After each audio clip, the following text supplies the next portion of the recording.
A very good afternoon to all our esteemed faculties, alumni, and students. I, Lavanya, along with my colleague Anuj, on behalf of the Industry Interaction Committee, welcome you all to Manthan, the annual cross-domain conference of the Indian Institute of Management, Kashipur. The theme of this year's conclave is fostering innovation, collaborative leadership for a resilient future. And the sub-theme for this panel's discussion is Beyond Profit, Business for People and Planet, which highlights the need for businesses to go beyond financial gains by integrating sustainability, ethical governance, and social responsibility.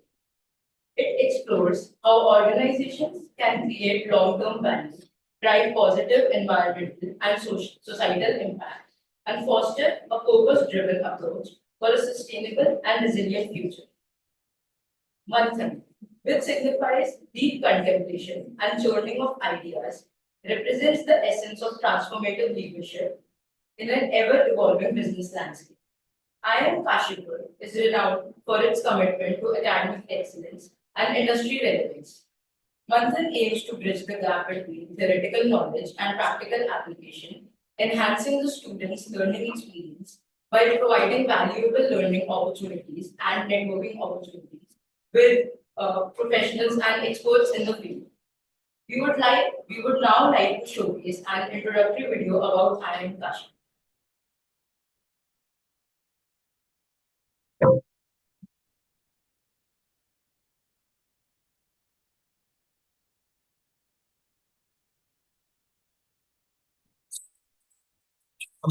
Is a second generation IIM set up by the Government of India in 2011.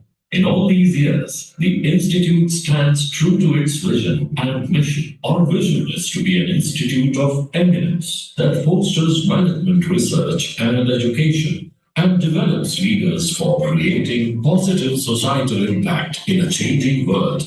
And the mission of IIM Kashipur is to create and disseminate knowledge through applied and interdisciplinary research and practices in emerging areas of management. IIM Kashipur, a completely student-driven campus, from placements to functional work, from academic to non-academic activities, there is a student body for each discipline. Being a part of such student bodies and event-specific teams, students get first-hand experience of time management, working in a team, situation handling, and managing positive relationships with the administration.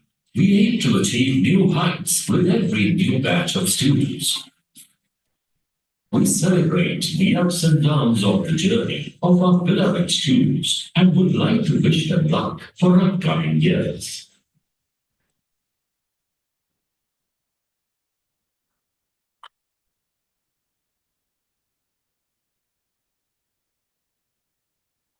We are excited to gain insights from our six accomplished industry leaders with rich experience.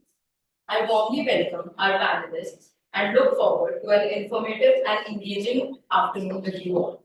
Now I request Anuj to introduce our esteemed panelists. Thank you, Lavanya, for the warm introduction. Once again, good afternoon, everyone present here. It's my privilege to be part of this exciting conclave, and I'm thrilled to introduce our esteemed panelists who will be sharing their invaluable insights with us today. So, our first panelist is Mr. Neetan Chopra. Mr. Chopra is Chief Digital and Information Officer at IndiGo, overseeing technology, analytics, cybersecurity, marketing, and IndiGo Ventures. His role also focuses on creating new digital business models, and revenue streams. Previously, he had leadership roles at Dubai Holdings and Emirates Airlines. Mr. Neetan Chopra holds two master's degree, MBA and MCA, and has studied at prestigious institutes like London Business School, St. Gallen, and NIT Trichy. Now, I would like to request Professor Kunal Ganguly, Dean Development, to felicitate our guest of honor, Mr. Neetan Chopra.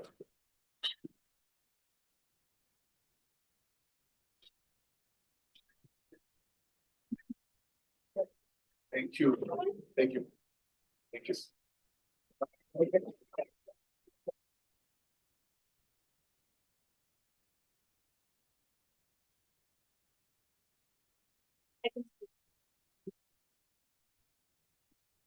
Welcome you, sir, and we are looking forward to hearing from you. So, our next panelist is Mr. Rajesh K. Mr. Rajesh is Chief Quality and Sustainability Officer at IIM, a fast-growing startup that has recently achieved unicorn status. With over 20 plus years of experience in food industry, he specializes in manufacturing, supply chain quality, R&D and sustainability. An expert in national and international food safety and environmental regulation, he previously served as the regional head of quality enhancement at Juliet Food Works. Mr. Rajesh holds a postgraduate degree with an ICR net qualification in fisheries and aquaculture and is a lead author of ISO and international standard in food safety and quality, environmental management and carbon footprint. Now, I would like to request Professor Deepak Verma, Chairperson, Placement and Corporate Relations, to felicitate our guest of honor, Mr. Rajesh.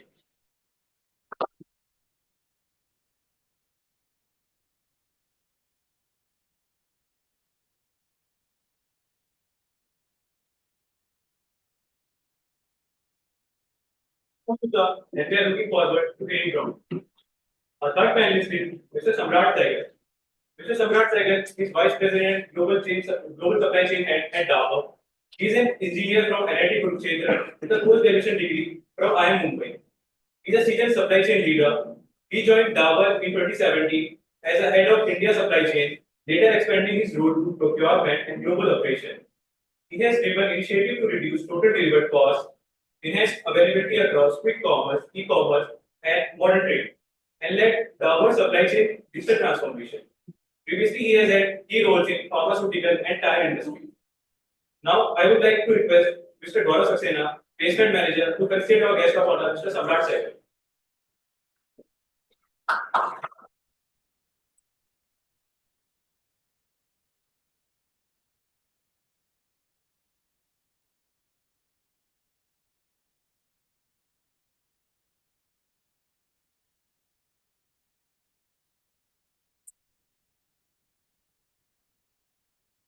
So, we are looking forward to hearing from you. Now, our next panelist is Ms. Swati Mishra.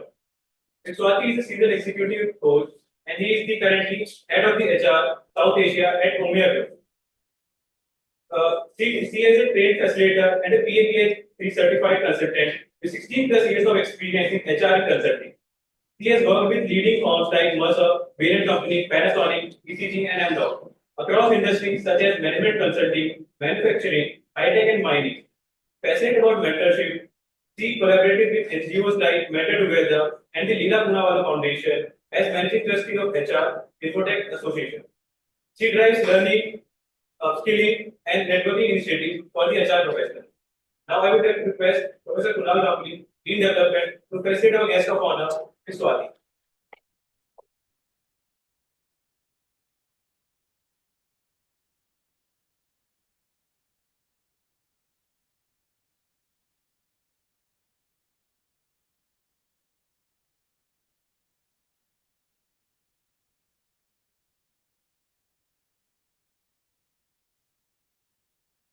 Our next panelist is Dr. Tanya S. Dr. Tanya is a seasoned leader with over 15 years of experience at American Express, currently serving as Senior Vice President.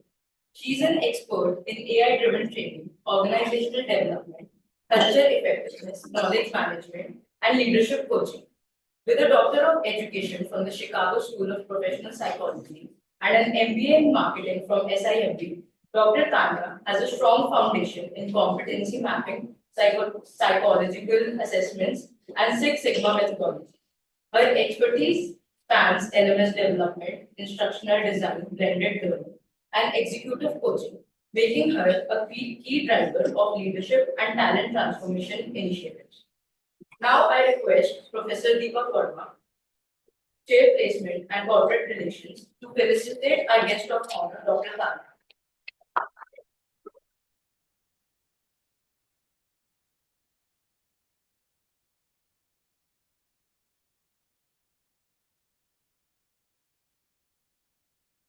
Welcome, Manthan, and we look forward to hearing from you. Our sixth panelist for the day is Mr. Uday Murthy Kandarpa, Managing Director at Kindle. Mr. Uday is a seasoned leader with over 26 years of experience across Europe, the Middle East, Africa, the US, Asia Pacific, and India. He has held senior roles, including managing director, excelling in global solutioning, market development, alliances, delivery, and consulting across industries such as automobile, banking, telecom, aviation, and healthcare. An executive alumnus of IIM Lucknow, he holds a master degree and certifications from IIT Roorkee in AI, machine learning, and cloud hyperscaler. Previously, he held leadership roles at IBM and Reliance Communication. He is also the True Ability sponsor for Kindle Inclusion Network India. Now I request Mr. Gaurav Saxena to felicitate our guest of honor, Mr. Uday.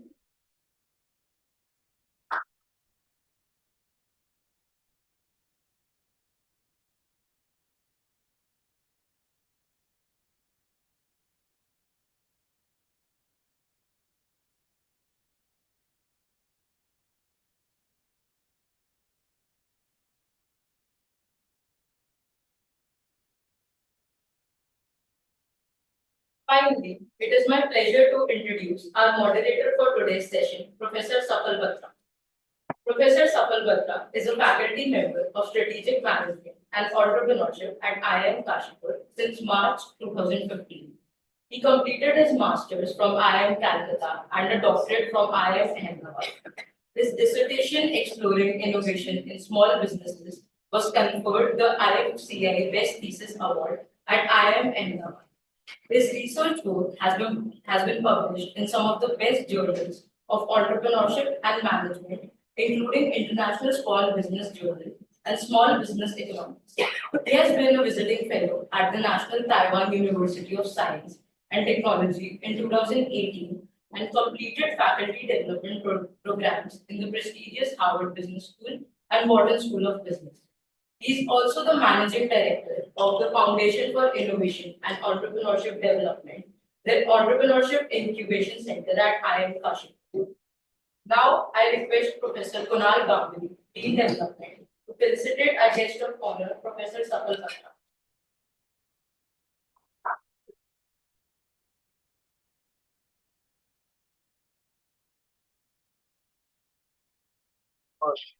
I'm not a guest.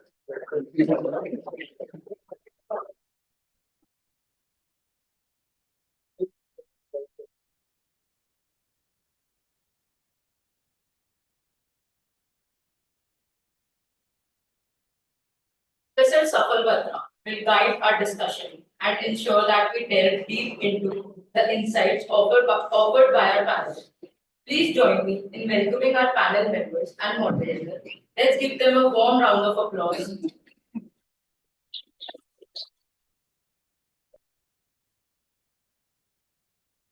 I would now like to request Professor Sapal Batra to initiate our discussion. Thank you so much. Good afternoon to all of you. Esteemed panel members, faculty members, dear students, IIC students, everyone present in the room. It's my pleasure to be moderating this session and indeed clearing my own doubts from many of you, because people say that once you become a professor, you are out of touch with realities. So thank you so much to IIC for giving me this chance to be understanding what's going on in the corporate. We hear a lot of things these days, and I'm sure you would have also heard them, and some of them are scary. Like some corporate leaders are saying these days that we shouldn't spend too much time with our wives. I mean, and others are saying that AI will replace people and stuff like that. So more than anything else, I am here to learn myself from all of you. And one last thing I want to tell before we get going is that the IIC team, and thanks to you for giving me this opportunity, has been working extremely hard over the last few days to be organizing this session. They are also super excited, so much so that they have given me 170 questions to ask you. But maybe we cover how many we can cover, and then we will see where we go. So may I request all of you to give your opening remarks on what's happening in the corporate. We hear sustainability, AI, lots of things, lots of new buzzwords. What's real and what's fake in the corporate that we have to worry about? What's exactly happening in your organization that is important that we should know? Yeah, maybe we start with you.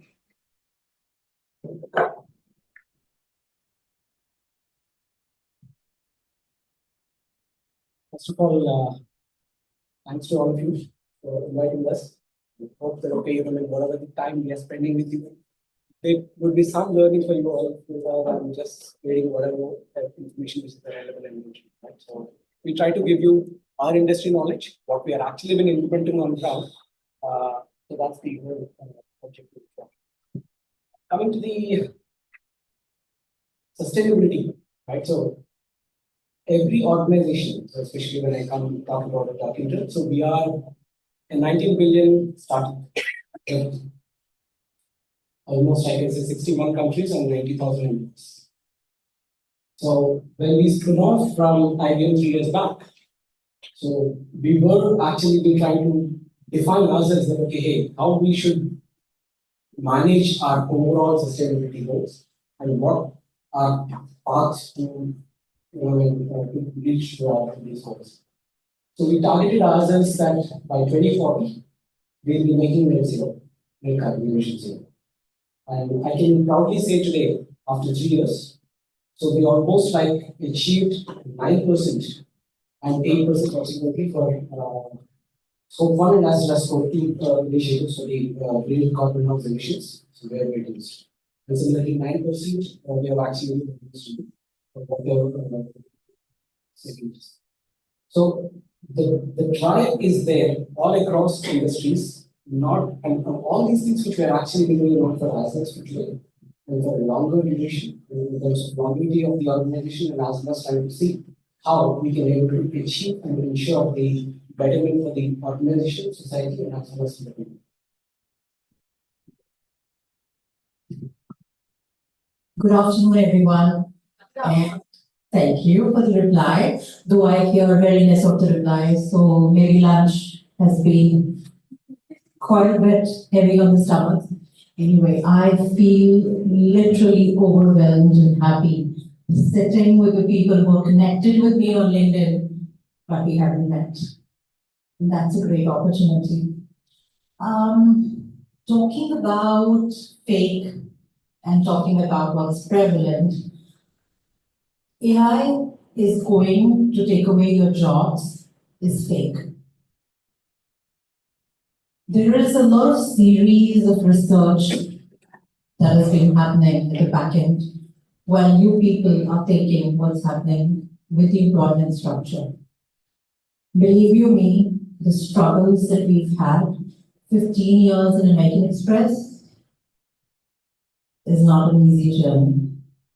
But being here with all of you, let me tell you what is fake is the generation today, if you're not working, but if you are one of those hard-working batches, believe you me, where I am in 15 years, you probably would be there in 5 years.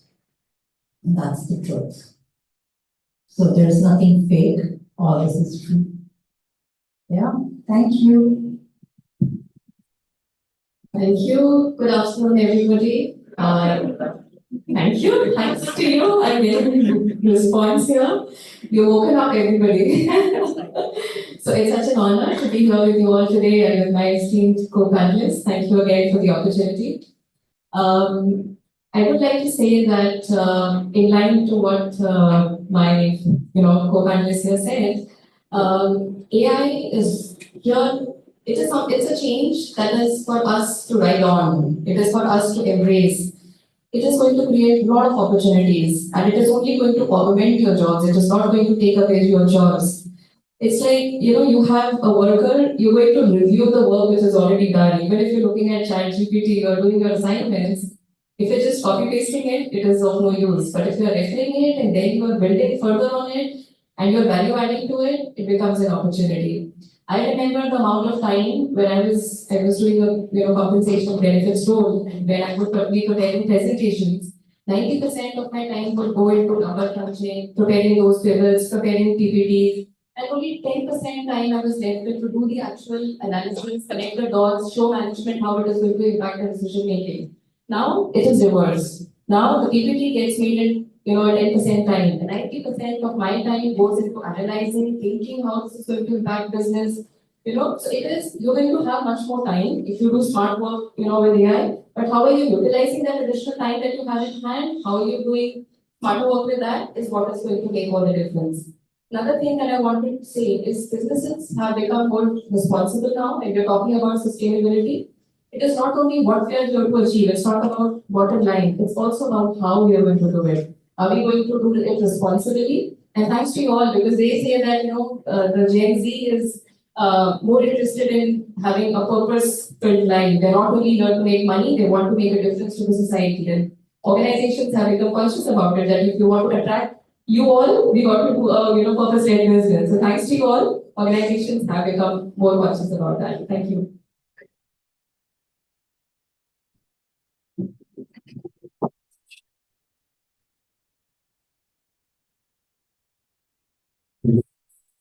Maybe everyone, I've got a bit of a throat issue. Hey, by the way, before I start, so that the lunch gets out of you, how many of you have flown IndiGo? Okay, now, how many of you haven't? A few.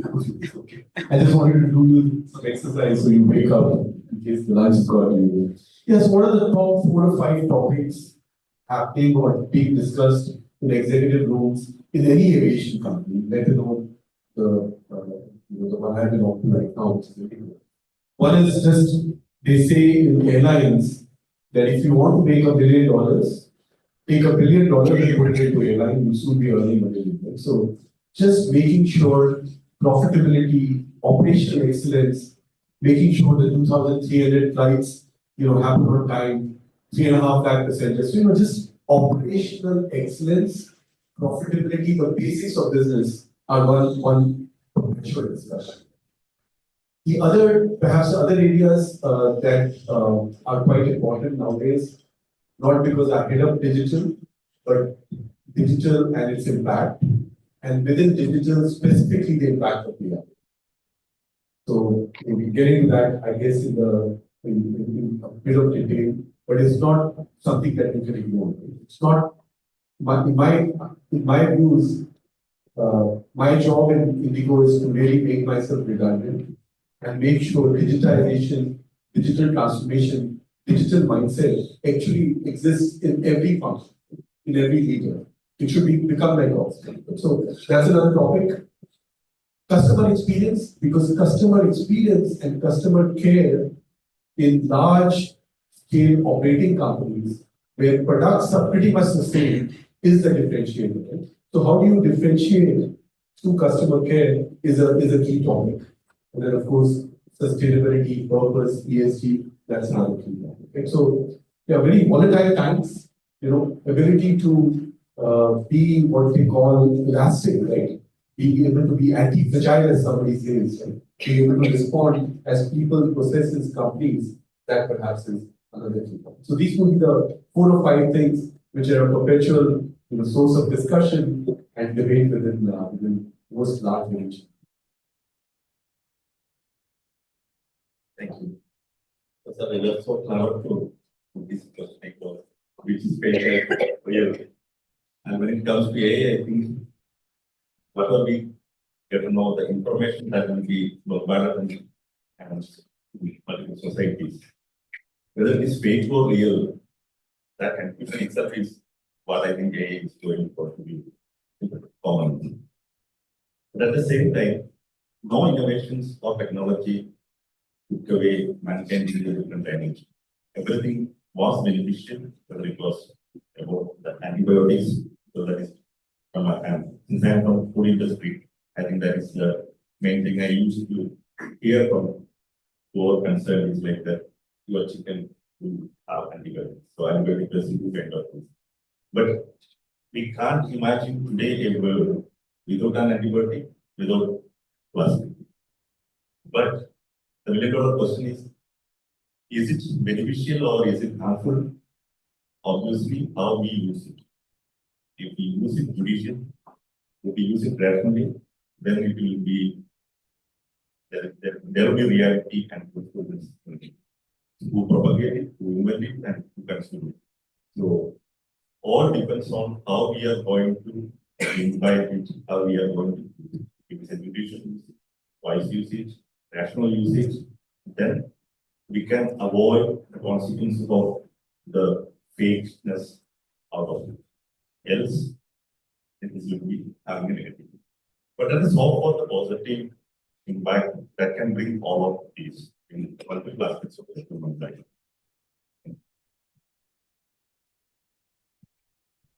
Good afternoon, everyone. Thank you. So first of all, thank you everyone for the committee which invited me and Professor Safar. So I think one thing which I must tell you that you are quite popular amongst the students. That's the feedback which I got yesterday. But they never told me that you will be asking tough questions also. So that's a bit of a surprise for me. I think first of all, it's a pleasure to be here. I think coming from Delhi, the weather is a bit similar, but I think overall the atmosphere is quite different. I think very less pollution. Yesterday night in Delhi, in night you cannot see the sky, right? Yesterday night it was very clear sky, and I could see so many stars. By the way, I'm not referring to the stars of the night. I'm talking about the stars who are there in this institute. So, 3 cheers for all of you guys.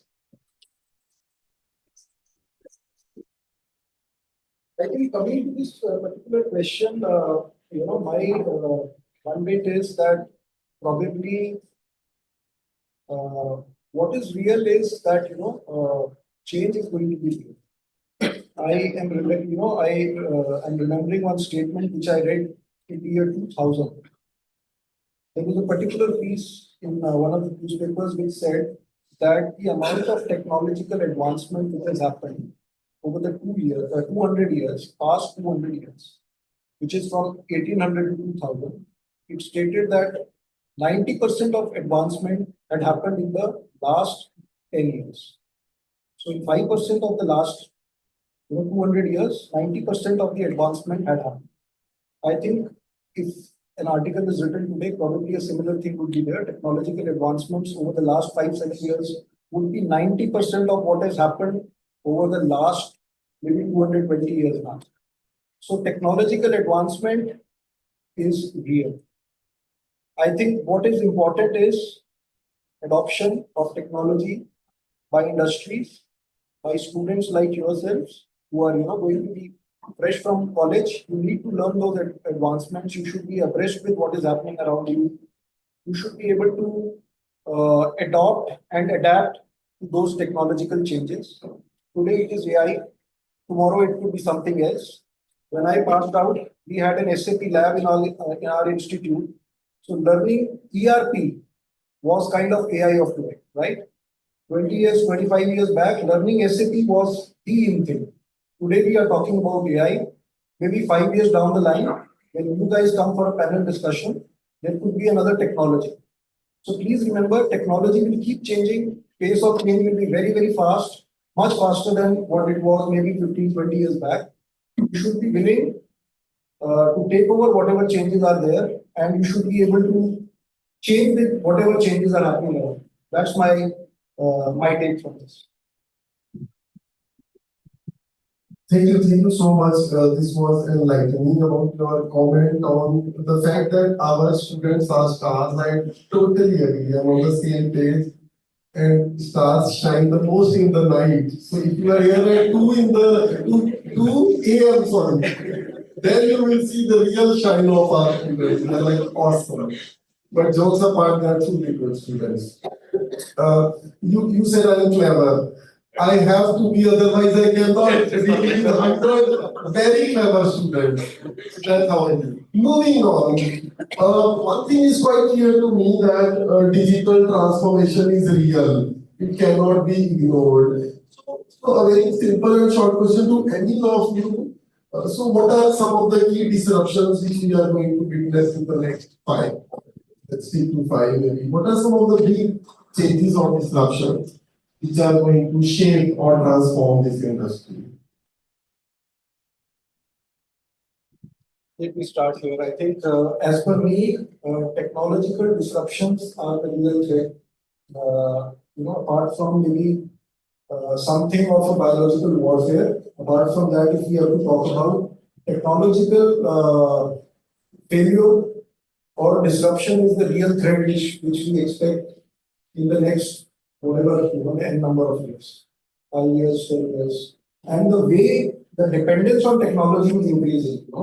The risk also lies in that area because more and more people, more and more organizations will be relying on technology, and it will be important to build robust systems around the technology so that technology failure or any disruption by outside agency on whatever technologies you are using, that is something which has to be taken care of.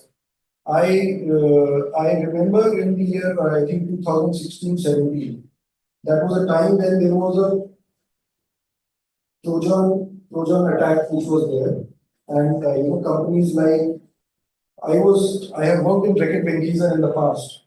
So this attack on the computer systems of the company actually shut down the whole organization for a good 30 days. And it not only impacted Reckitt, but it impacted Cadbury's and many other organizations.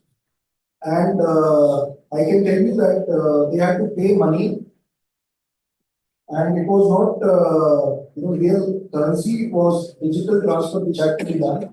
And the organization, by the way, lost almost $120 million of sale in the year 2017. And this was reported in the results. They made losses also because of that, and many organizations suffered for because of this. So I think this is one of the areas which will be under constant attacks from disruptors, and there could be natural failure. And as technology keeps overtaking technology itself, a technological system running the technology itself. So those are the threats which probably have not been prepared for, and those are the attacks which can be real in the future as well. Let me just share a story and see if, so the question is, what are the top disruptions? Yeah. So everybody here must have used ChatGPT. Yeah, that came a while back. In IndiGo, in our lab, we put it live as it's called Sky, S-K-A-I. We used generative AI and put it live. We earned around 40 crores as a channel, right? So you can converse into it. Then we got the lab starting to think of the next step because Sky is now scaling. We issue around 65,000 boarding passes. We do not a lot, but around 300 segments booking a day, so it's working. Then everybody knows this word now, I guess, but 6 months back, not many people knew. The word called agentic. Have you heard of it, everyone? Have you heard the word agency or agentic AI? Yeah. Some of you have. Shout out if you have. What have you heard?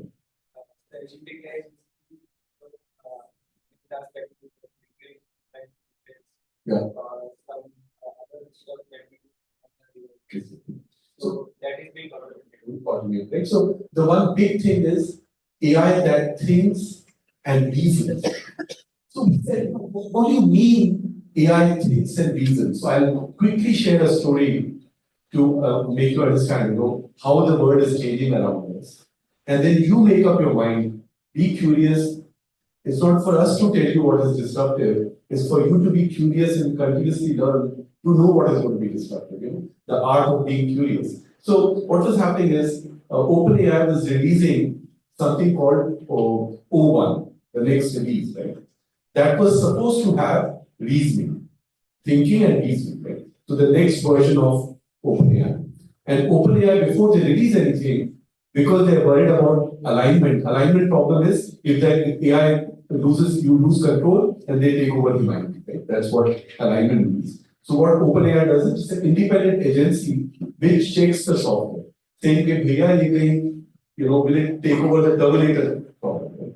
So these guys were testing O1. O1 was given the task of, everybody knows CAPTCHA? Yes. So O1 was given the task of cracking a catch. Right? So in agentic, you don't tell, just like humans, you don't tell how to do it, you say, go crack the catch. Right? So the guy watching him, O1 is trying to crack the captcha, cannot crack it. So what does O1 do? It says, okay, I cannot crack it. I need human help. So you know TaskRabbit, everyone? TaskRabbit, right? These are gig economy where you can put up a task. So O1 then, using APIs, goes to TaskRabbit and says, please help me crack the captcha. Right? So this is fine, but still big that an AI is doing it on its own. So then a human responds and says, what help do you need? He says, I want you to crack this captcha for me. This is where the fun part is. This is live, go tonight and read this up, right? So the human then says, hey, why are you not able to crack this captcha? I hope you are not a robo or an AI. Now, because this is all being, this is explainable AI, the guys could read it.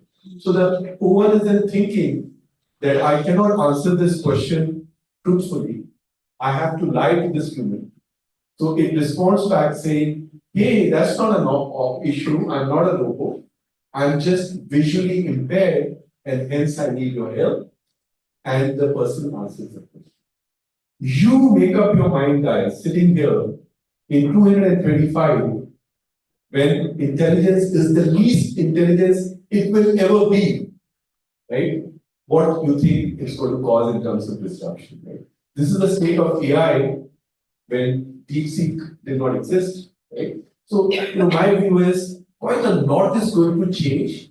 Humans had job owned. When cars came, it's not as if when power came, humans can move away, right? But we need to be conscious of this. And like so, there are a number of other disruptive exponential technologies coming. I think it's important for us to know what these are and then make sure we are able to use them for our. Thank you so much for an elaborate response to this. I'm now switching gears and I'm going to talk directly about people. Where do people fit in? And amidst all of this transformation and digital times, will the well-being of employees be superior or compromised? That's my question. So where do people fit in? And do you see them enjoying these roles or they are up for a more tough journey? That's my question. Yeah. Thank you. Okay. So the journey is going to be easier and it is going to be people managed AI.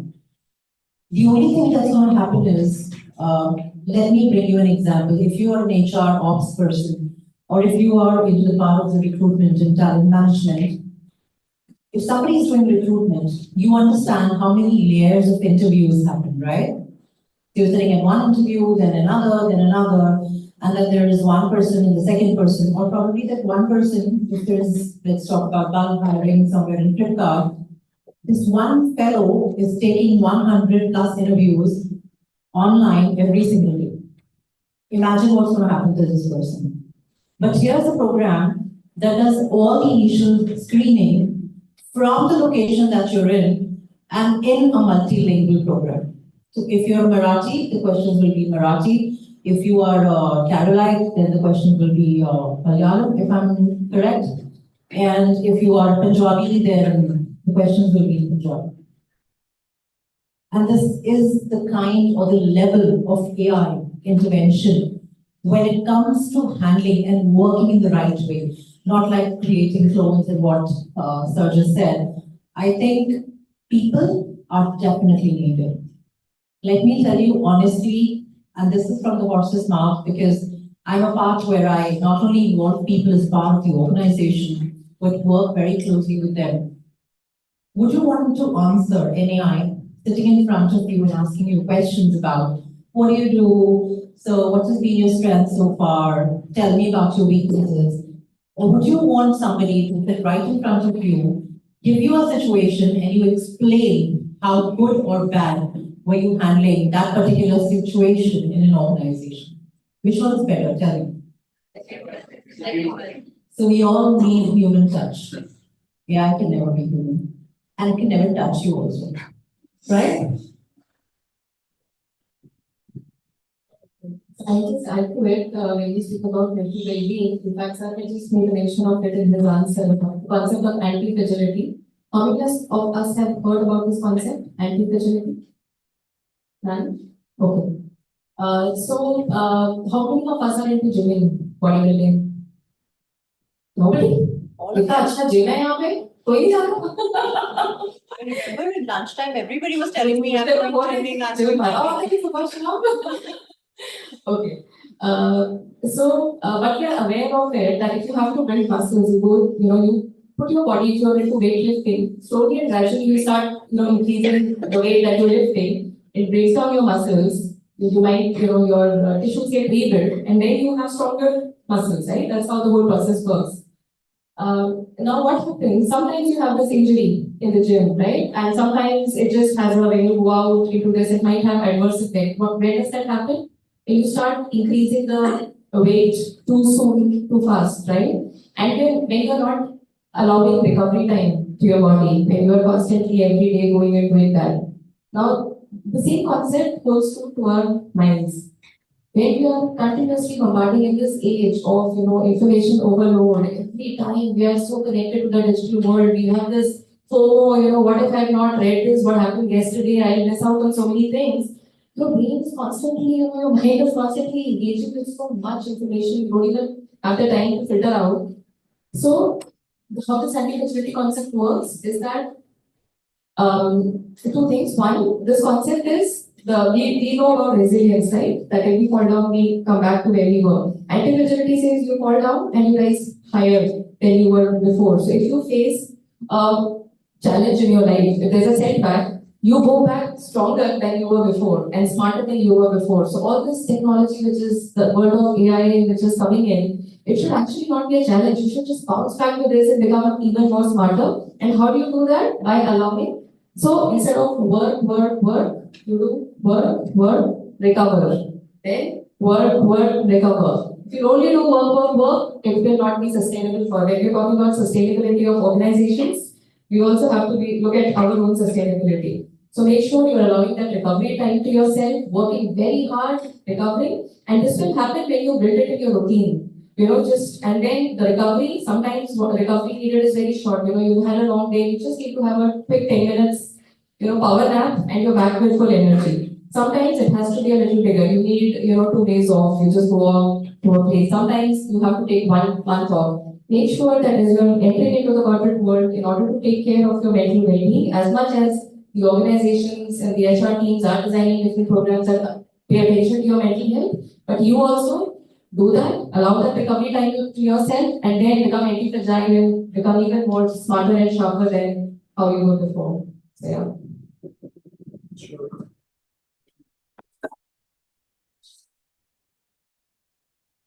Let me bring a counter view on this. So about 20 years back again, I got a chance to visit US at that point in time. And I was there for almost 4 weeks on a training for my organization. So I remember every weekend, Friday, most of the cars, they used to have something at their back. So, there would be a fishing boat, there would be a cycle, and people used to leave, they used to come office almost an hour late. There used to be a breakfast late, someone will be bringing breakfast, and then people would leave the office by about 3 o'clock. That was the kind of life people were, living, or professionals were living in US at that point in time. I got a chance to, wish a birthday to one of my roommates at that time. He was working for a software company. I spoke to him about 2 years back. It was a Sunday afternoon, and the guy was working. He works in a US multinational. So that's how things have changed.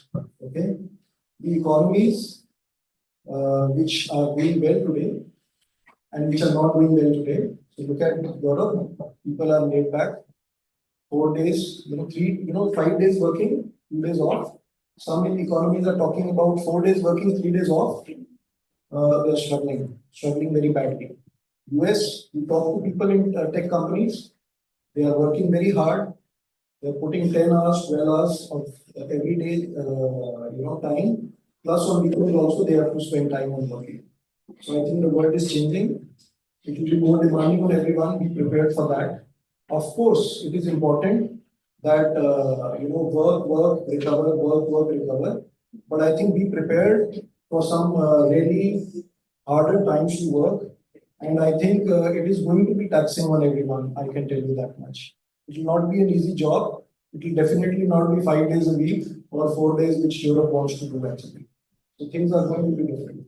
Wow, that's little scary. But you agree with this side of this also? Yeah, okay, please. I have to tell something.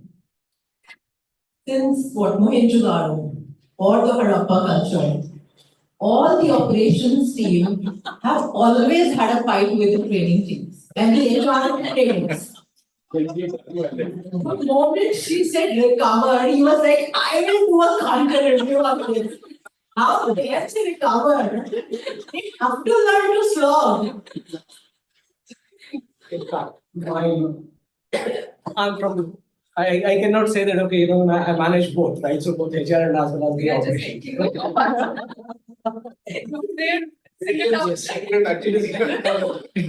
The number of hours to spend is a secondary element aspect from altogether. But yes, the industry is actually been demanding not much amount of enthusiastic and as well as the learning ability is very, very one needs to learn quicker and start implementing those particular things much more in an effective way.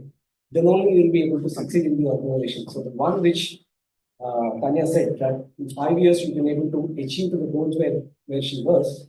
So it's definitely possible, but once we start putting our 100% efforts into it and trying to implement those things, we are seeing in the industry when I'm not trying to point anyone, but the amount of G which is really required to learn and as well as implement and stop. So we were the ones who have actually been spent almost like 13 hours, 14 hours, if a specific issue is there, until unless that incident is closed or completed, we were never left our seats.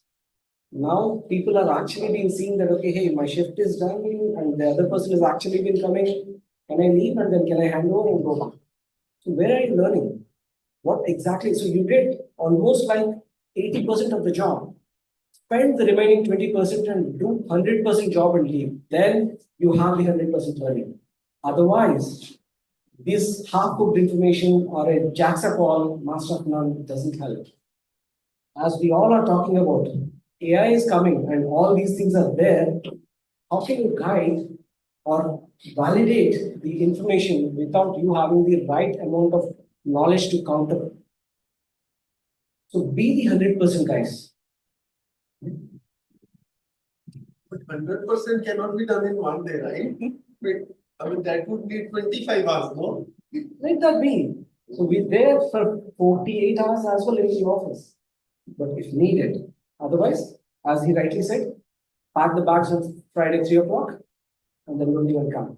So we have work-life balances. That doesn't mean that, okay, you have to come to office and try to do that.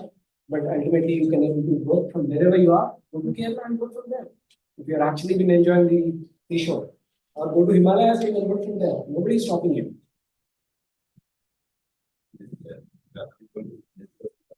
You can. I'm saying what are the conflict? So I have 169%.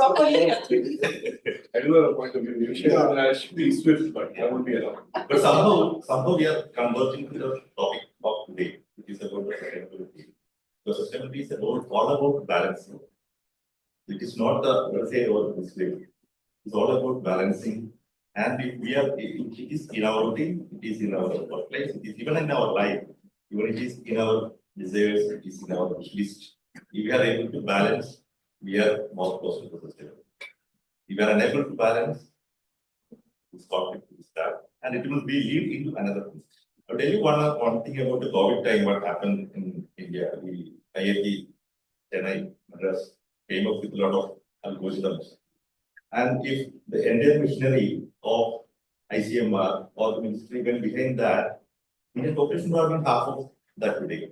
If we believe that data, it is not all about data.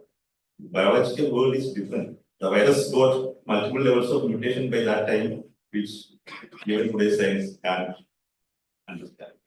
There is one side of the story. They are always what we believe the entire world is going around AI, machine learning. This is there. Let us enjoy the benefit coming out of that. But the nature's law, see, well, today we were talking about the pace of growth that happened in the recent past. If you hold that happened, even centuries back. The climate change, is it new thing? Anybody think like that climate change is a new phenomenon? No. No. It was there. What happened today is the ice age, which used to happen in span of millions of years, now that used to happen, maybe it will happen very fast. Post-industrial revolution, the amount of carbon today estimated was there in such a level some 4.5 billion years ago. That point of time, this ice age used to happen out of 100,000 years or more than that. The last ice age happened, according to scientists, is 12,500 years ago. Meaning 80-90% of the Earth was with glacier.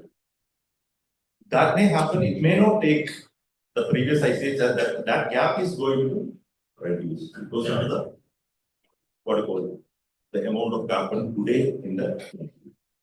And how it is happened? There are two theories behind it. I'm not going to be more technical, don't worry. One is the Earth all that our how we evolve and that consequences. The second is the Earth cycle and the carbon cycle. The Earth cycle is beyond our control.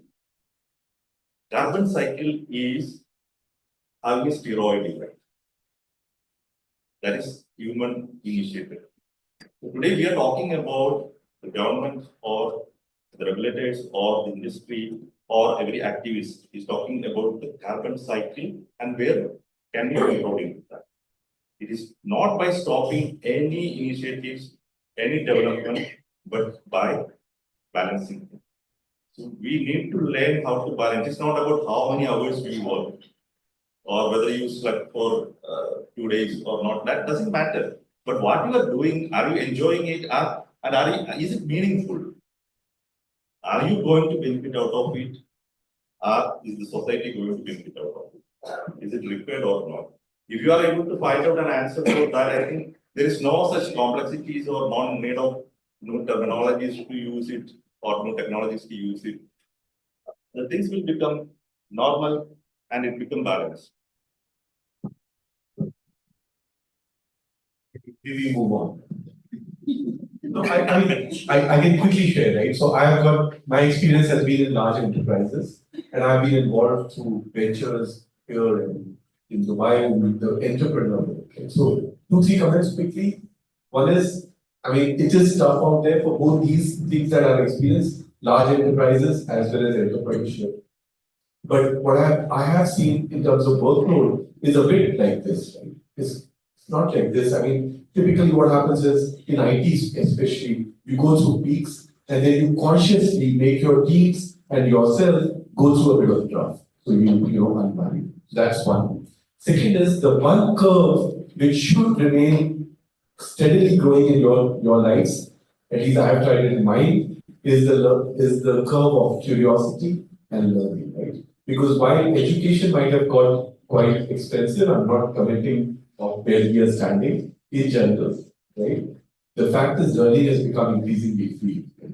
So for me, the curve that you should watch out for in your personal growth is the curve of curiosity, perpetual paranoia about being curious, and the curve of learning.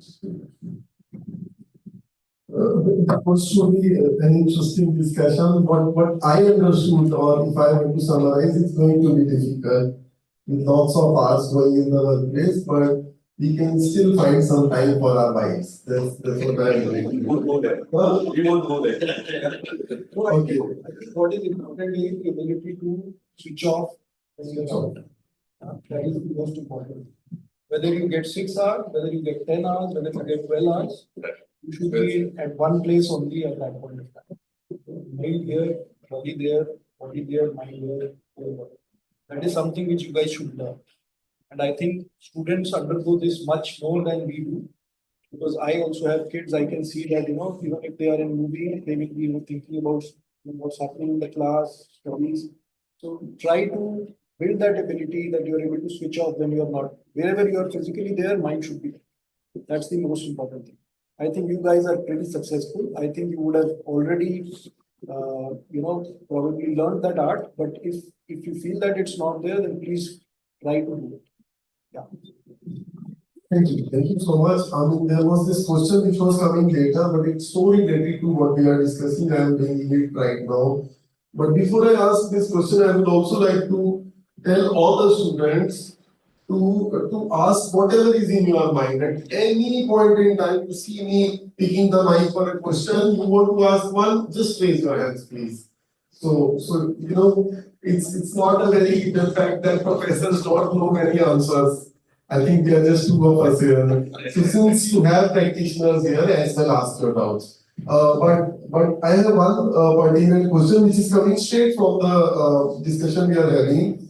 Therefore, in this era, in this different times, if not difficult, what is the preparation you suggest to our students while they are at B school or maybe in their early years of career? What is that you anticipate will work well in the favor of students? What should they prepare? What should they focus on? Some of the things that they should focus their energies on. That was my question. Yeah. Let me start. I think machine will take over repetitive jobs. Okay. So what you need to learn? You need to learn to be resilient yourself. Success will be there, failures will also be. For example, for a professional, losing a job is something which is bound to happen very soon, right? Every one of us is going to face that at one point of time in their careers.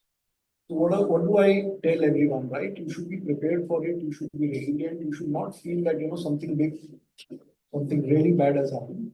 Okay? It's something which is happening around me. So I have also encountered this good experience, and I should learn now how to come out of it. Similarly, for students also, campus recruitment is happening. One company comes, you get shortlisted, PI, and you do not make through, right? Don't worry. I think I have seen within my organization people from different pedigrees, different educational background, right?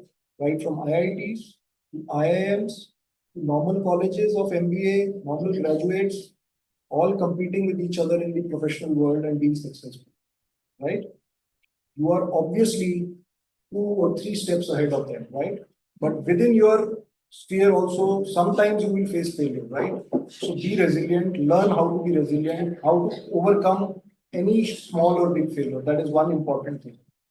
Second important thing is, I think, interpersonal skills, right? That's the most important aspect which will be required of you when you get into the professional world. Whatever technologies take over, I think decision making will still be in the hands of people, and building consensus while you take decisions in organizations, right?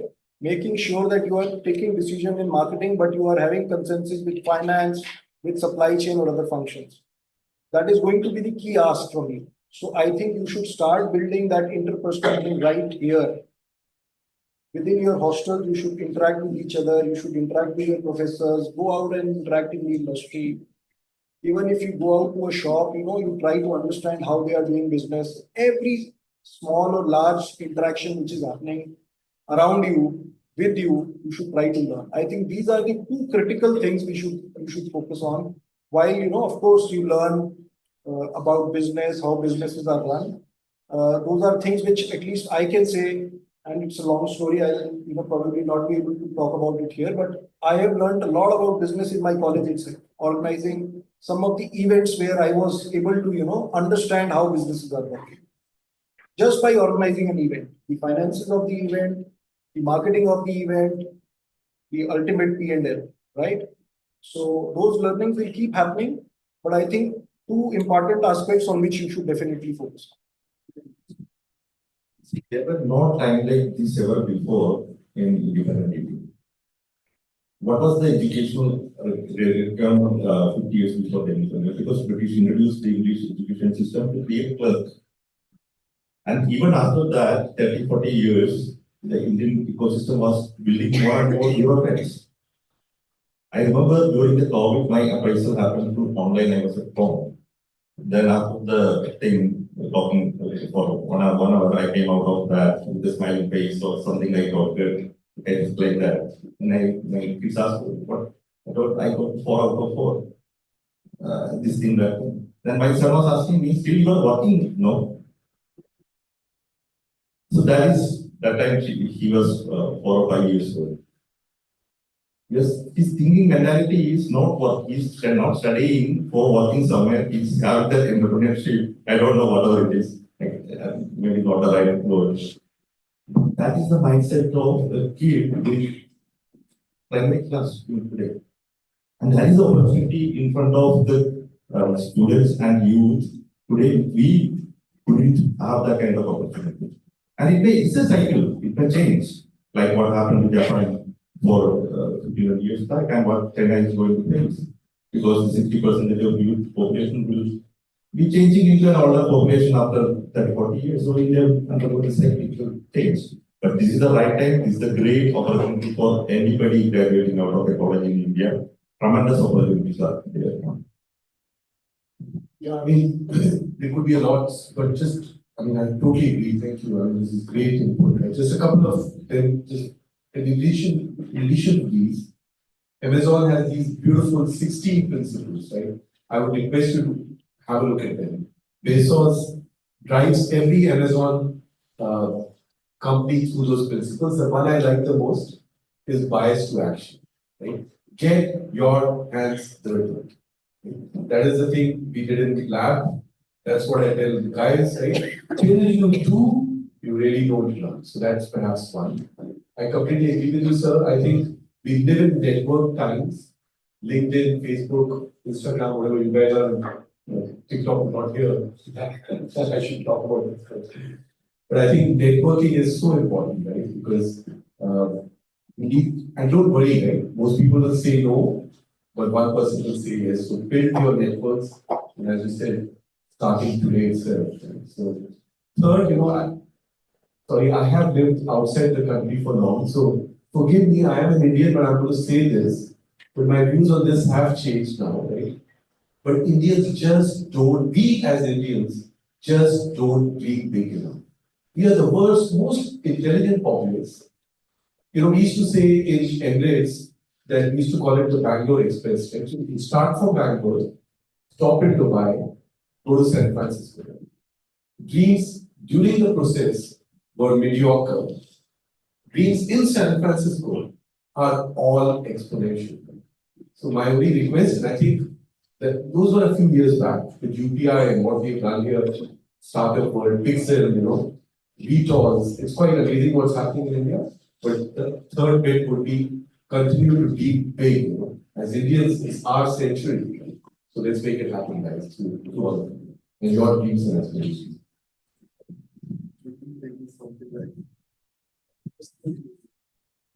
Okay.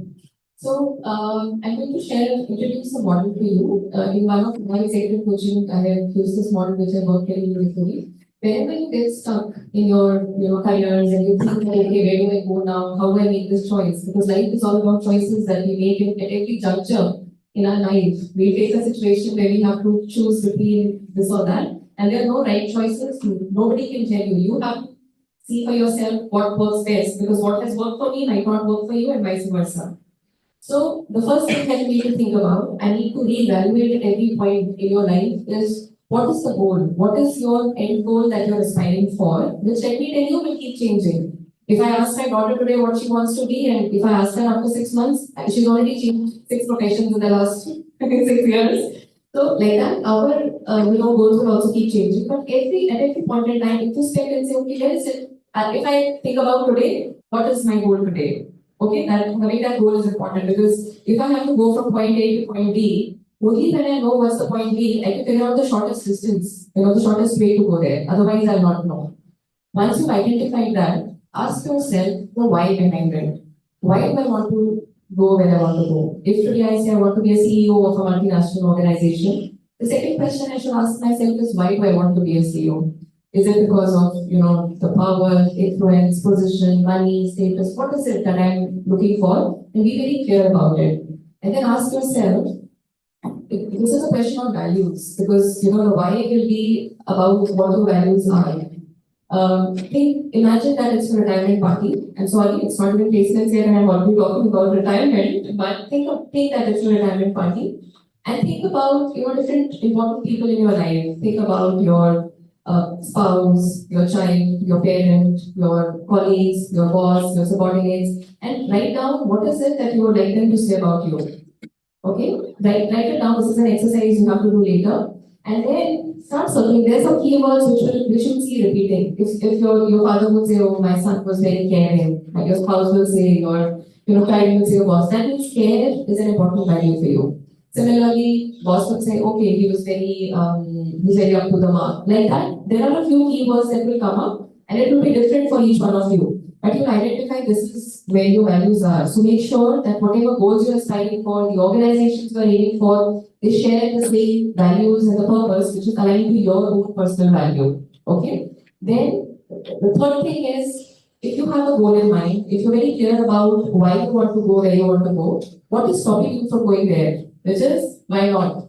Okay, why am I not going there? And a lot of times the answer to the why not is, before I answer this, I want to ask you, who do you have maximum interaction with on any given day? Maximum conversations? Friends? Mom?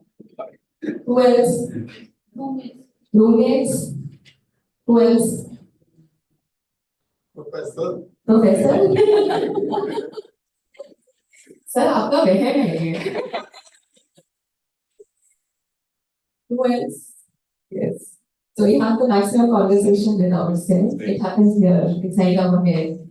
Make sure that you're having a very positive conversation with yourself. Your self-talk has to be very, very positive. If you say, I want to be a CEO, you are clear about it, there's no way you're not going to make it. You have to tell yourself, I have it in me, I will make it. And the fourth thing is, once you've identified where you want to go, why you want to go, what is stopping you from going there, the how is what you're going to define, what is going to be my short-term strategy to get there, and what is going to be my long-term strategy. If you're using this model works pretty much every time. You got to just keep evaluating and inspecting yourself. So this is one model that I want to leave you with. The other thing, like some of my panelists have already said, embrace failure.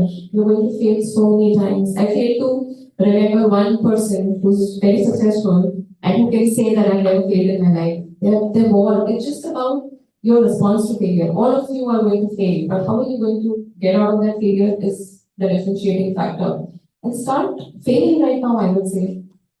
Get into things where you think you're going to fail. Usually, you're very comfortable doing things which you're comfortable at, but the things that scare you, push yourself to do those things and start experiencing that failure, and you'll see how easily, it just becomes very, you're not scared of failure anymore. And the last thing, when you're sitting for placements, you're still 1 year away from that. But when you do that, remember that organizations, it is about your skills, but it is also about the organizational need. They're coming to hire somebody, and they know, okay, so if I have to go to a desert, and I go to select a car, and I have a Mercedes Benz, and I have a Tata Safari, or what is it that I'm going to pick? Tata Safari? Does it mean it's a better car than Mercedes Benz? No, but it means my requirement at that time is Tata Safari. This is something that when I was sitting for placements 18 years ago, one of our interviewer told us, and every time that we would fail in an interview, we say, "Oh, to Mercedes and Tata Safari is ho gaya." So remind yourself that it's not about you, it's about what the organization is looking at, and when there will be a right fit, you will get it there. Okay, thank you. Okay. So, Professor Paul, I'd like to have a little deviation from here. So the question is, what should students be prepped about while they want to be a part of an organization? I'm sorry, I don't know the answer. Do you guys know the answer? Raise your hands. I really want to listen to what you're being prepared for. You're studying, so you're being prepared for something. What is it that you're preparing for? Friends, you have to tell what I have been. Otherwise, the hiring goes for a toss. Tell me what you're preparing for. I think the experience matters. There will be a lot of experiences and it builds us whatever situation. So experiences. Situational experience. Okay, anything else? Adaptive leadership. Okay, let me open Google and find out the answer. Okay, what else? Critical thinking, all right, I take that. What else? Current market trends. Current market trends, what else? Managing deadlines. Managing deadlines. Anything else, anybody? Work-life balance. Oh, wow. The answer that he doesn't like to give, how to manage your wife, how to give her time. See, he doesn't like to answer that question. Yeah. Okay, what else? Anything else you want to add? Being familiar with more of the business environment of the company and of the organization. That we get more. Environment, the company environment, that's exactly what she said. What else? Anything else? Okay. How many of you answered this question? How many of them answered this question? 5 of you, 6 of you? Yeah? 10. 10? Why did the rest of you not answer? So one thing you need to get prepared about, and I'm very loud and clear about it, I had to leave my chair, stand up and say this. Confidence. Bare minimum, most underrated quality. Get all the information and the knowledge and the perseverance and the resilience and the leadership skills and everything. If on that chair you can't stand up and answer your question in the right manner and you don't have the guts to talk, it's going for a toss. If any one of you would have raised their first hand and given the answer, that's the confidence we are looking at. Believe you me, everything else is teachable. I can teach you everything. Even driving a car can be taught, right? And by the way, I'm the one who takes Mercedes, who doesn't. So become that. That's the second most important quality. The people who are sitting here are not ordinary people. Believe you me. They have gone beyond the word called excellence, supremacy. You'll have to literally find out more words from a dictionary to actually describe these people here. And they're here because there's something far greater than greater that they've done or achieved in their life. So if you want to look at them and really become like these, become a person that people walk up to you and make connections with you. Hey, you know what? I need to be in her circle of influence or their circle of knowledge. Rest everything can be taught and can be learned. This is something you can never learn. That's why campuses like this, places like these, make you walk so many kilometers, make you do things on your own. Right? For me, those are the qualities. Thank you. Samir, I think the one which I can able to add along with confidence is attitude. Right? So bring that along with that, then no look back. So please bring these two things. In addition, what I wanted to say to you is values. Everyone should have their own values. Without values, we are no one. No matter how much intellectual you have, what sort of abilities you can able to showcase. If people cannot trust you, people cannot able to, people can see that okay, you are not having values, so then you will not be valued at all. Neither in the industry, nor in your normal. Please build those things, and this is the place where you have to have these strong foundation to be successful either in corporate or to have your own entrepreneurship. Thank you. Quite honestly and seriously, I'm telling you that listening the answer to this question was like reading a few books in a couple of minutes. It was so insightful, so interesting, dreaming big, and talking to yourself positively, having the right balance of attitude and confidence is all that is needed. So, quite a few very important lessons you have given to our students. Does anybody want to ask anything at this point in time? Anybody has any doubts, any questions? Or otherwise, while you are thinking, I definitely want to ask a final question from my side, which is the title of this panel. So let's go back to the title. Some of our students would definitely be taking up entrepreneurship. Maybe they will be going to their father's or mother's business, which may be small. In such a context, they would juggle with one thing, and which is what is more important, profitability or purpose. Maybe in larger organizations, they would have more clarity, having clear boss telling them, "कि भैया ये काम कर दो." But when you are running a smaller organization or starting on a different track of entrepreneurship, or otherwise in corporate also for their understanding, how should they prioritize purpose and profitability? And what are your thoughts, personal thoughts? What comes first, purpose or profitability? Can both be balanced? Who should lead? Yeah, this is my question. Yeah, thank you. So, this is a very interesting question, and I think many times from my personal life, I can tell you, I come at a juncture where I said this or that. I was fortunate to have a coach, and he taught me how to change this language into I have to change or into and. How to build a business which is profitable and purposeful. It is not profit versus purpose. It is not profit versus people. It is profit and people. It is not easy. It is easier said than done. It's very easy for me to say just replace that word, but replacing that word would require a lot of efforts, but it is doable. I think interacting with students, mentoring, coaching, this is something that I'm very passionate about. Volunteering, I am associated with a lot of NGOs where I have to go on weekends.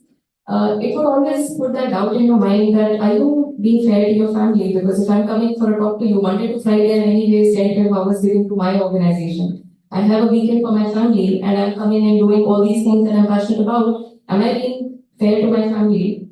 And then sometimes if I would say, okay, let me not do any of these things and let me spend time with my family, somewhere I would feel I'm not doing things that I'm passionate about. This is something that I really want to do. I want to, share this thing. I think it just requires that determination that how can I do both and go ask for it. I do want to call it out here in this forum today that, when even when I was planning to come for this session, between me and my husband, we make sure that one of us is with our daughter. And when I was coming here, my husband already had some other engagement, meaning, so I told Prerna when she called me that I can't make it because my daughter will be alone and I can't leave her. She said, ma'am, let us try and see if we can make sure that, you can get her along. I was like, wow. And I think they had to work really hard, thanks to everybody who did it, to make it happen. But it ensured that I am not missing out on this opportunity of meeting you all, as well as not, doing away with my responsibility at my home. And I think that, so what I'm saying is, it is doable. Purpose, profitability, people, everything can come together. We just need to ask ourselves how to do it. That's it. Thank you. I think I just have one line for this, which is if you have the right purpose, let me go to IndiGo. They had the right purpose of flying an airline, which is, best in every way when it started, since now, until now. And then if you have the right purpose, your profitability is on the way, believe me. If you know how to handle things, if you've come for a reason, AI has come for a reason. Profitability will be on the way, but the dissatisfying and disqualifying factors will also follow. Okay? Thank you. You want to talk on it? In fact, yes, the balance is the one which my co-panelists have actually been saying, right? So it is difficult. Of course, most of the organizations, even if you really look at it, the largest of the largest organizations are aiming to balance these particular stuff almost more than a decade or almost 2 decades from now. So if it is easy, everybody would have been done. 2 years back or 5 years back. So the path is really tough, but we all have to strive for the longevity of for the planet and as well as for the business what you are actually doing. And then only we can able to go on and reach to those. Yeah, it's a real difficult question. I tell you, I will not stand here and say, just because we have, I'm 56 now. You're asking me, but you don't look so good that time. That's why it's not thinking like this. But not everything you get, this is not an easy answer. I just share my couple of experiences, right? I used to go to 23 years in Emirates Airlines, right? When I landed there, we had very less aircraft. We built the company from the sands of Dubai. And every day I would go drive to the work and I would be in a different zone. Right? And the reason, and by the way, all transformations are within you. Nobody else, it's you. Right? So if I just look at me, why I got connected, I just felt this great purpose of building a great aviation brand from the East. Are you with me, right? All these stories about the West, and I felt great about it, right? That I was contributing, right? So that was one, right? And then when the founder said, hey, leave the shores of Dubai, right, which most people would resist, especially after so many years, and then let's do something magical for India. I had this deep, Swadesh moment, some thinking in my heart, and I left everything and just came. So for me, all transformation, this is you take your own opinions and views. But for me, I think every job has to have that deep sense of purpose. I have seen teams get aligned when, they see that purpose for themselves, right? Because organization might flaunt some sustainability, whatever else, but you have to see whether that's important for you, right? So if you ask me in general, I think for me, it has been largely driven by these exciting things, right? Go build IndiGo Ventures in our aviation company, right? Or some exponential, difficult goal like this, something that I find purposeful, and then profit for self, which is your own salary and remuneration, taking care of your family, and profit for the organization, societies, and countries. I think is a consequences of having the same. Which is just that's my view. So the other question that in startup world we used to get is like that, when you start thinking about the profitability or I'm chasing the growth or the profitability, again, this is an and or kind of a question. There is something like that, we need to start thinking about profitability from the level. It's not something like that we can bring the profitability by pushing the growth for a period of time, then starting the role need to be profitable for listing the company. It's not possible. You have to think about profitability because that is the business fundamental. Profitability has to be for day one for any entrepreneur or any leadership that is contributing to the organization. Then, what is about the purpose? Let me talk about how I started the journey of ESG or sustainability in these years. I'm not an ESG expert or sustainability expert. We are in the meat industry, and you all know that meat is a culprit for the carbon footprint. Around 29 to 30% of emission out of total food industry is done out of meat industry. So the entire world is going for alternate protein. So that is what the hype across the globe, right? Even our investors asked us to innovate alternate protein. We launched alternate protein. We do have a plant-based meat in our product list. But I was the one against this from the beginning. That was for a reason. When I analyzed, when I studied about the impact of food industry in the sustainable ecosystem, I started reading about it. Then I found there are 17 sustainability goals put forward by the UN. And they are not discriminating among all those. The 17 are equally important for the market. Then what is about the climate change, which is the Sustainability Development Goal 13? knows what are the first three sustainability goals?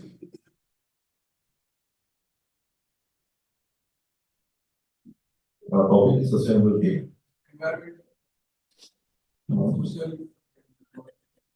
That is ESG, the three pillars. I'm talking about the SDGs. Do you know before that there were another thing put forward by the UN, Millennium Development Goals. There were targets for that also. The sustainability, ESG, all these are buzzwords today, but we don't know the fundamentals. Many of us who are advocates of coordinating the sustainability across the globe don't know much about what is sustainability. Anyways, let me come back to the vicious story of sustainability. So then I thought the first three goals like zero hunger, zero poverty, health and well-being, these are directly linked to the food industry. Okay, then what is the problem with meat? Meat is the source of protein. Okay. Do you know what is the per capita meat protein intake of US or any other developed countries? 60 grams. No, it is 100 kg is per capita. My information is a bit dated. So, what is WHO recommendation? 110 grams. Okay, 110 grams. You are talking about it is per annum consumption of the person or 10 grams every day. every day. So I was talking about per annum consumption by a human being. So WHO recommendation is 30 kg. And India's consumption is 68 kg.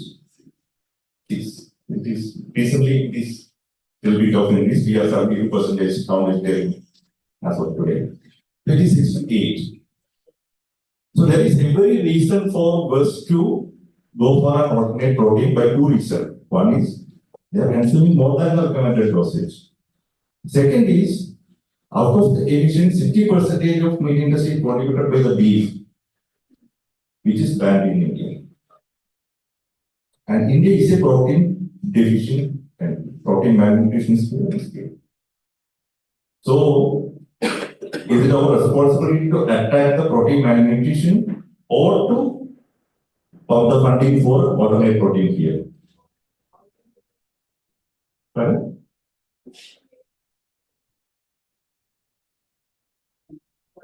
How many of you agree with that? India should chase the alternate protein, that is our immediate requirement, or are we need to go to the minimum close to the WHO recommendation of, don't ask me whether WHO is relevant or not according to the Trump.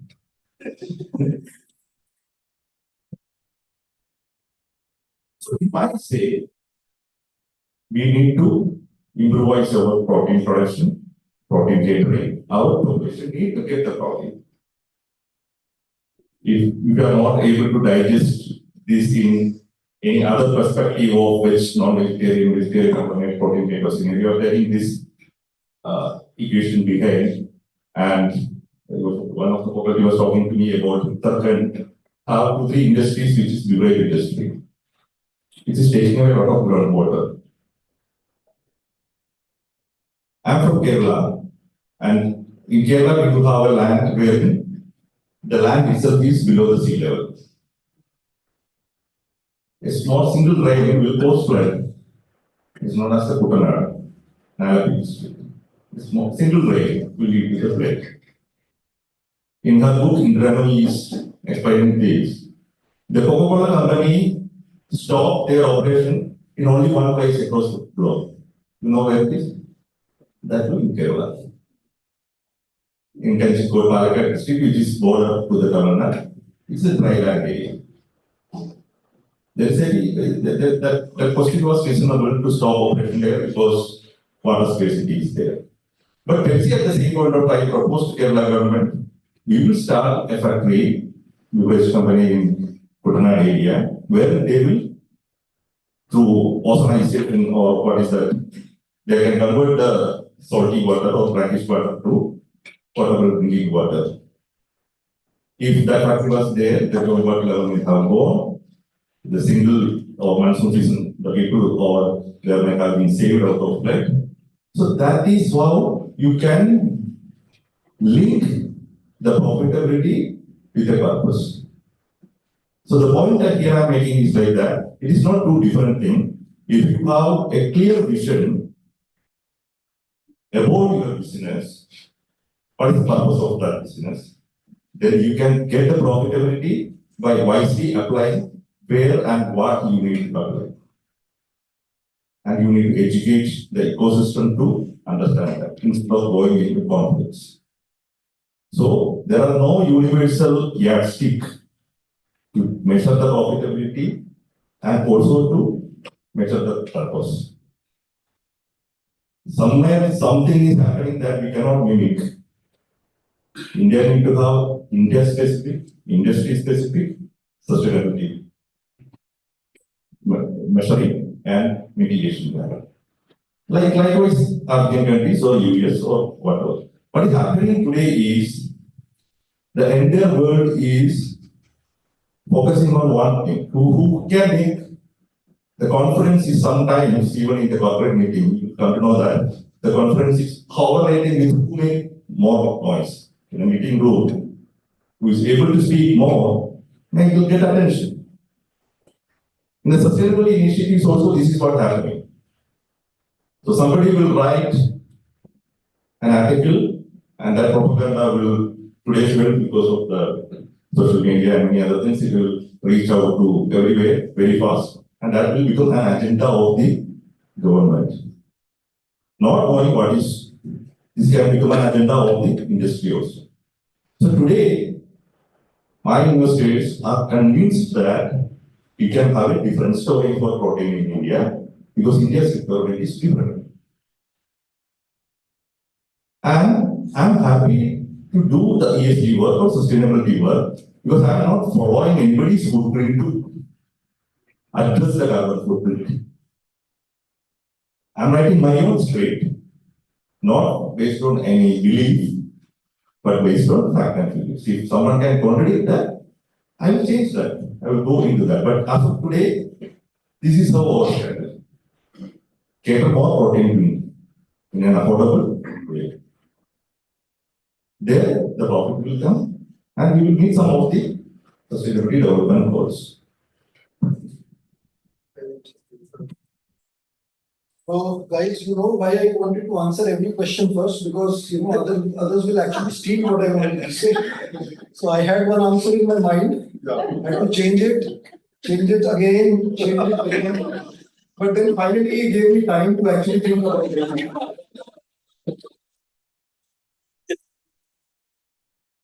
Okay, so you know, let me tell you first of all. Finally, when Rajesh was speaking, I was just thinking, you know, my daughter, she was the one who was the first kid in the family, and she was, you know, having the role of a kid up to 5 years. Right? Life, everyone is comparing you. Then suddenly my son was born, right? So she had a second one. That's how the change starts in her life. And I think all of us are having a life where you are either a sister and your daughter, a brother and your daughter, you are employees plus a family person, daughter, son plus husband plus father. So we are all doing it, right? Every day. And that's my take actually, you know, profit and purpose. These are two things, they will have to run hand in hand. You cannot have one and not have the other. You know, I just got an SMS, WhatsApp. So today, you know, my bhabhi's 50th birthday is there. So, you know, I'm not there, but my daughter actually wanted to go out for a meal with my parents. So about 3 hours back, I got a photograph. Then they started watching Sky Force. I was thinking they are going to miss the 50th birthday. But just now, while the answers were going around, they sent me a photograph where they are having lunch together. So they have done both the things. They have, gone for the movie, and then they have actually gone to Faridabad too, so they have made it. So balance is always important. I think what is more important? More important is profit will keep coming. Your shareholders will ask you to keep increasing the profit. What is important is purpose should not remain constant. It should keep changing. So you have a purpose. Slowly and slowly, every organization keeps changing the purpose, changing the direction, because a purpose is set, you kind of achieve it, then you need to kind of slightly change it. Likewise, in life also, you should have a purpose for next 5 years, next 2 years. This is what I want to do. This is my purpose. Keep defining a little long-term purpose also, but keep refining it as well. I think more important is to have both, but at the same time keep changing the purpose, because it should not remain constant always. That's my take. Thank you.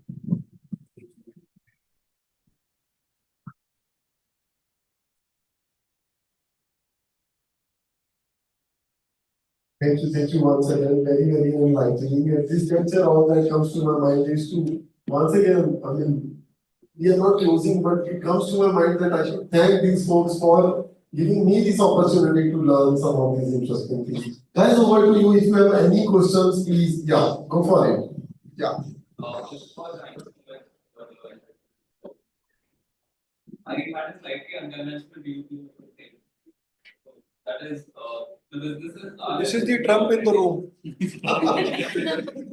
One mic. You're the Trump in the room. Should we keep it? Yeah, I think we should give. Businesses are essentially working because their clients want them. IndiGo is fine because the customers want to travel to a place. American Express is okay because clients want those services. And similarly, other organizations. So, isn't it what motivates the organizations to take the sustainability route for their clients? Is Am I audible? Yeah. So essentially, what is motivating the organizations to take a step forward and take the sustainability route? Because even I, as an individual, if let's say I have a loan on my head, I would want a decent enough salary so that I can repay the loan and then I can take a step forward to pursue probably entrepreneurship if I want to. Similarly, organizations have a loan and a lot of obligations and a lot of constraints. So, what is motivating you to keep those constraints aside and work towards? Can I give you a point of view and then I'll let more learned colleagues answer this, right? Very quickly. I think in enterprises, what's your good name? Agastya, in large enterprises, I think, maybe I'm not being politically right, don't put this out in the press, it starts with either regulation or money, investors. Large investors will not invest without an ESG agenda. It starts with that, right? I think the next phase, I believe where we are, because of all these youngsters around me, is when consumers start driving it, and that's when it really becomes a big wave. But I think initially it starts somewhere else. Although now I think, at least in some parts of the world, given the newer generation, the shift is being consumers. Just my point. So ultimately, if it should become success, then it should start from the consumer. Because if there is a demand for anything, then it will happen, as you rightly said. So it ends with public society. If society start demanding more sustainably sourced products, ethically sourced products, then it will come. Otherwise, through enforcement or investor pressure, there's a limit for the meaningful implementation of the sustainability. And most importantly, along with these things, the longevity. So we don't implement some things which for a shorter duration of time. Our brand, when we visualize, so we will see that okay, hey, my brand should be lasting for 100 years. So I work for a company which is 112 years organization. So if I need to do it, I need to constantly adopt to the changes what's actually been happening, the consumer demands, and as well as the society what it is actually been bringing in. And unless you start doing it, otherwise you will be out of the market like Kodak. Right? At our, when we were at colleges, we used to take all product films and we used to develop those particular stuff. No. When we want our brand to be longevity, along with the things, So we have to keep adopting to those things and make it happen. So I'll give you one example and then maybe slightly longish answer. I think how many of you know, I don't know, sun sends, the amount of energy which sun sends to earth, 2 minutes of that energy is sufficient for the power required through the year. Okay. So somewhere someone knows and he's actually guiding you through enforcement to follow what is required to be done so that we become more efficient going forward. That's for sure. I can tell you, dependence on crude and other inefficient ways of energy generation, those are things which, first of all, they will not last long, but they are ultimately inefficient also. So some people are realizing it. It's like, during my childhood, padho, our parents used to enforce on us because they were aware probably what is required 15 years down the line, 20 years down the line, right? So it's that enforcement which is there. But I think ultimately I can tell you sustainable means today seem to be costlier because the scale is not there. But I think within the nature, the scale is available. If you are able to harness the energy properly, I think you will be able to move to sustainability. And it will be obviously the cost-effective way of running business. That's my take. So I think those who don't understand will have to have padho, but there will be about 10-15% will be automatically studying and they will succeed. So that's my take. So American Express has been a little different in its approach. How many of you have American Express accounts or debit accounts for that matter? Or credit card? So American Express have always about excellence. What we've heard from the people at the top, to the history of where this place belongs to, they always wanted cream of the cream, of the cream, and of the cream. So the toppest layer at any geographical location is what American Express wanted, specifically here. That's why you do not hear a lot of banking from American Express and you do not see a lot of people holding the American Express cards. And I'm sure if you travel, you already know they even have a different machine to swipe your card. So for us, the sustainability has been of excellence than customers. The customers will flow in directly. Today, people who have those cards flow on to them. And you know that much better than I do.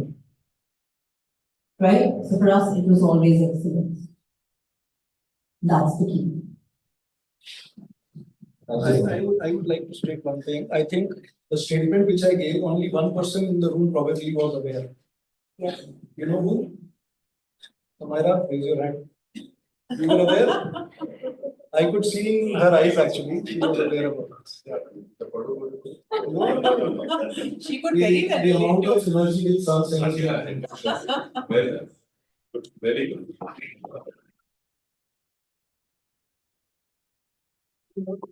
That's right. Yeah.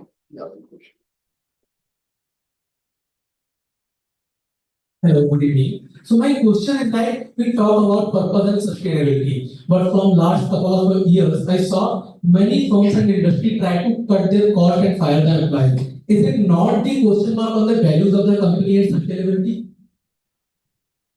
It's self-sustainability, my friend. Straight answer. Okay.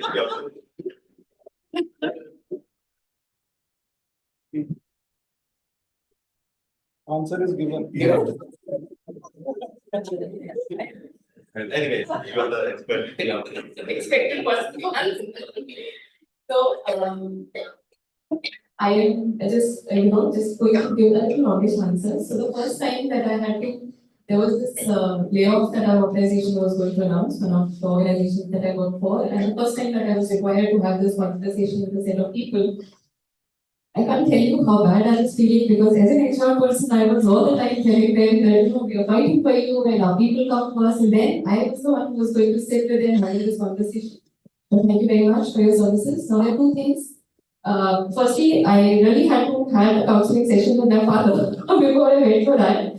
And my father was an army officer, retired army officer, and he told me that, look, everything is relevant. At this point, I felt that my God, that person is going to lose his job, and those people have worked for the organization for 10 years, 12 years, being loyal to us, and how can I even communicate this message? And he said, that, this, I was in a similar dilemma many years ago when I was a young captain, and this friend of mine that we used to hang out with, and we went to the borders, and that person was shot dead. And I was asked to go to his house and inform his wife that your husband is not going to come back, and just a week before they were dining out together and all that.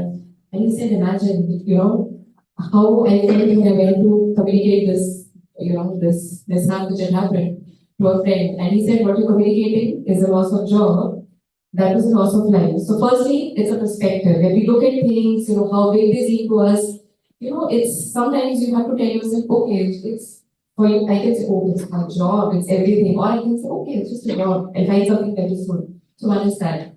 Now, why organizations are doing it? Is this the right thing? And not so much in a position to answer that. But I think what becomes important is how we do it. Okay, if I cannot challenge, whether you got to do it or not, at least I will challenge how fairly can you do it. Fairly in terms of, are you giving enough time to those people?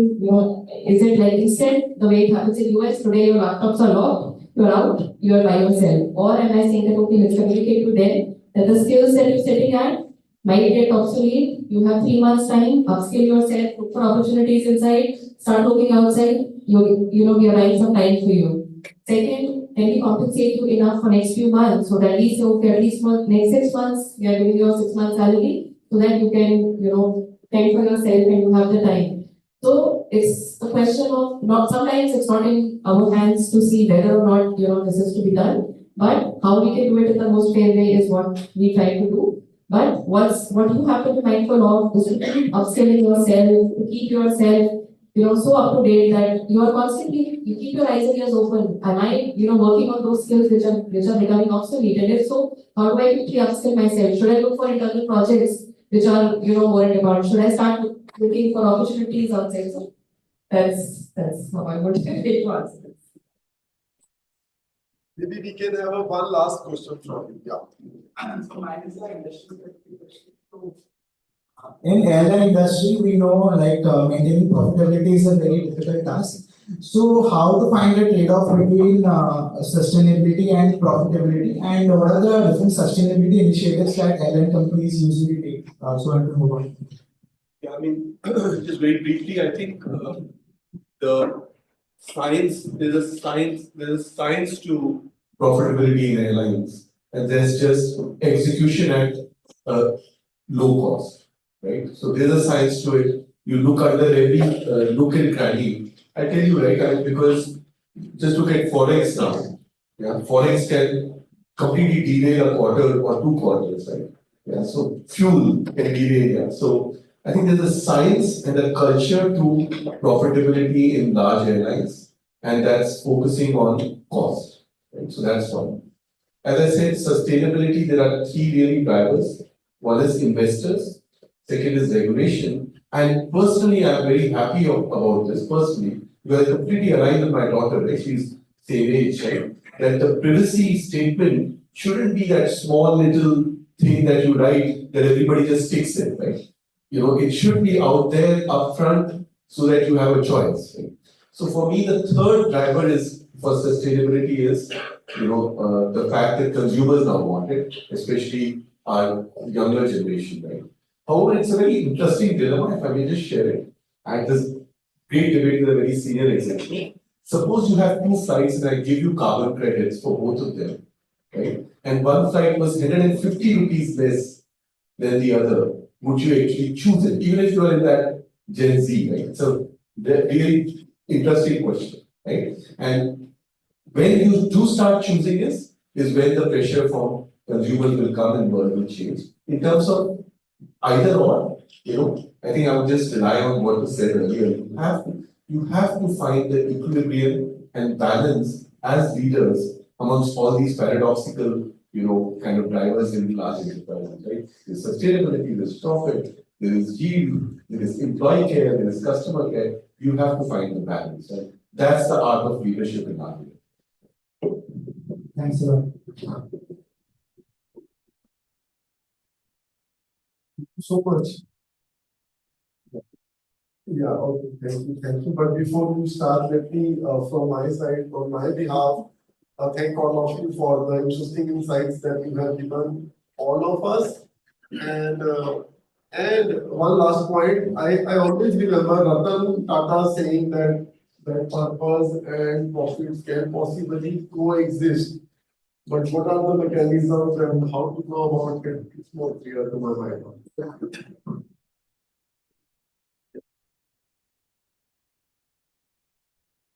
Thank you, everyone. So we would like to conclude the session with a formal thank you. As Manthan, the annual cross-domain conflict concludes, our distinguished guests have graciously shared their wealth of insight, encouraging the IIM Kashipur community and leaving us inspired. The Manthan Conclave highlighted the shift beyond profit, emphasizing responsible leadership, sustainability, and innovation. Discussion explored balancing financial success with social impact, cross-domain collaboration, and aligning purpose with profitability. These insights reinforce the need of agility, ethical decision making, and commitment to driving meaningful change in today's business landscape.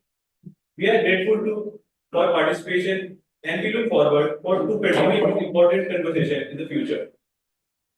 We extend our heartfelt gratitude to all the esteemed panelists and our esteemed host, Professor Sabal Batra, for their invaluable contribution to Manthan 2025. As a token of appreciation, we would like to present our esteemed panelist and moderator with a memento and a certificate of recognition for their invaluable insights and contribution today. We would now like to invite Professor Deepak Verma, Chairperson, Placement and Corporate Relations, to kindly present the token of appreciation to our distinguished guests and moderator. So our first panelist is Mr. Neetan Chopra.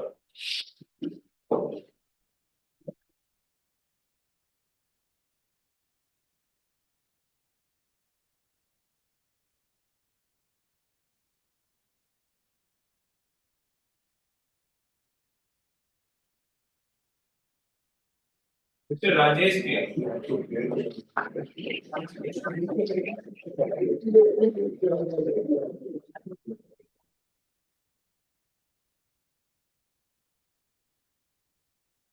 Mr. Samrat Saigal.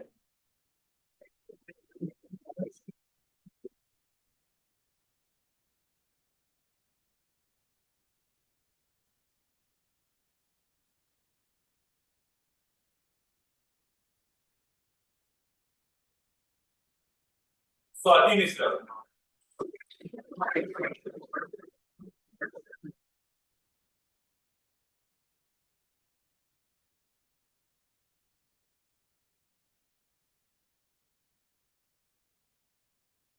It's Tanya S.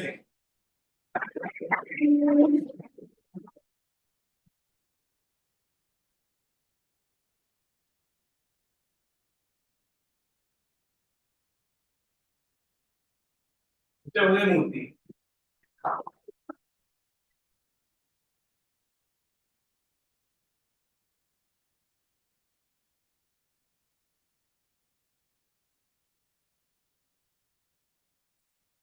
Like to acknowledge the presence of little Samaira here with us, who has been with us throughout the panel discussion and who has also made the discussion very fun and cute for us. So,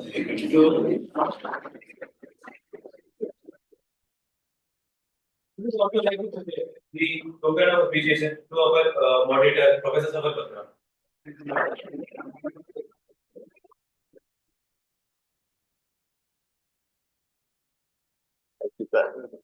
Thank you.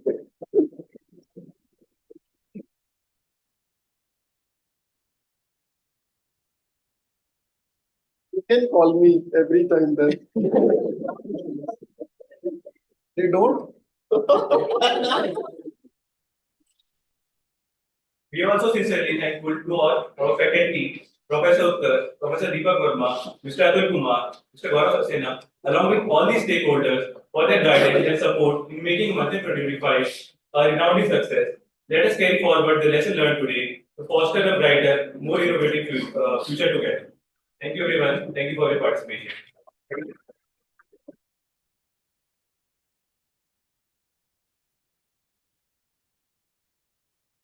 You can have a photo.